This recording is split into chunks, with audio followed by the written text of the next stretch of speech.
So, the Senate has passed the debt ceiling bill, man. What does this mean for cryptocurrency and finance as a whole? Let's just jump right into it. One of the big things that comes from this debt ceiling bill, man, if you have student loans, your student loans will unfortunately not be forgiven anymore. It says, bam, get ready to start paying back your student loans. In effect, by the end of summer, there is a real chance that millions of student loans will not be canceled and that you will have to start paying back the loans that you owe after more than 3 years of pause payments, and that debt will start to acquire interest again.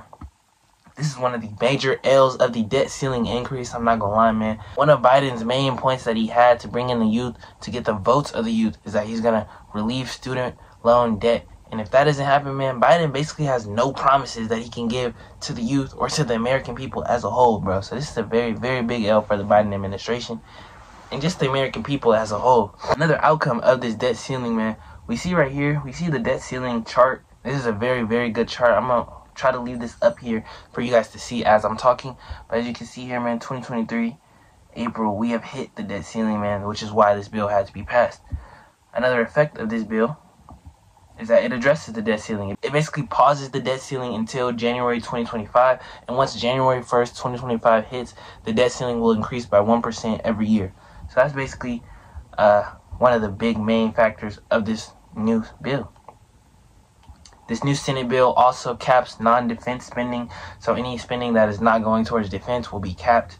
It says non-defense spending will remain relatively flat in fiscal 2024 and increase by 1% in fiscal 2025 after certain adjustments and appropriations are made. So yeah, man, another effect of this bill is going to be that legislation will remain in full funding for veterans care. So they will still protect veterans' medical care. They'll expand work requirements. This is huge. This is very, very huge. The package calls for a temporary broadening of work requirements for certain adults receiving food stamps. Currently, childless, able-bodied adults 18 to 49 are only able to get food stamps for 3 months out of every 3 years unless they're employed at least 20 hours of the week or meet other criteria. This legislation will increase the upper limit of the mandate to age 55 in phases. So, more people are going to be forced to work if they get food stamps. I don't really know how I feel about that. I think there's some positives to that, and then there's some obvious negatives. Obviously, there's some people who are over 50 who cannot work. So that's something that's very interesting. But there are some people who are over 50 who wouldn't mind working. Conversation for another story. Cryptocoin family is not going to get into that convo right now. Another effect of this bill, legislation will rescind roughly $28 billion in unobligated funds from the COVID-19 relief packages that Congress passed to respond to the pandemic. That is huge, man. So bringing back some of the COVID-19 reliefs, they're also cutting internal revenue service funding, and they're restarting the student loan repayment as we already talked about. Again, they're going to maintain climate and clean energy measures, basically pushing people to go solar, to go towards more electric energy and less towards gas energy.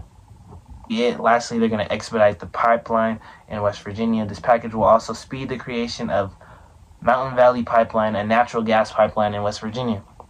So, man, that's it. That's all you really need to know about this new debt ceiling bill, man. The debt ceiling will be paused until the debt ceiling will increase by 1%. Our student loans will no longer be forgiven, unfortunately, and people will going to have to work for their food stamps, man. The debt ceiling overall for the American economy, it's not good for us, man. We're going to have to work a little bit harder. We're going to have to pay a little bit more taxes, and we're going to have to pay back our student loans. Without further ado, man, let's see how this is going to affect crypto in the coming weeks. I think this is going to have a positive effect on crypto. We're definitely going to have a couple pumps to start June off. But let's see how this is going to affect it for the rest of the year. Without further ado, I'm out.